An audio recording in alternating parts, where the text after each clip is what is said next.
Hey guys, welcome to our channel. In this video, you'll learn on how to add product to your wish list on Temu.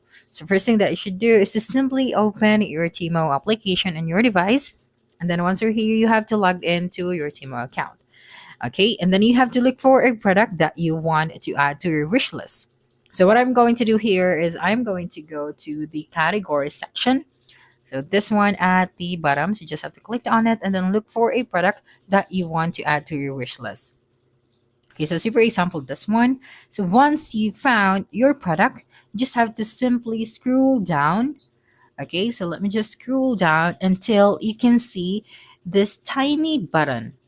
Okay, so this save icon. Okay, so you just have to simply click on it and then you'd be able to add that specific product to your wish list. Okay, so that's it for this video. If you think this video helped you solve your concern, please subscribe, like this video, and leave your comment below. Bye.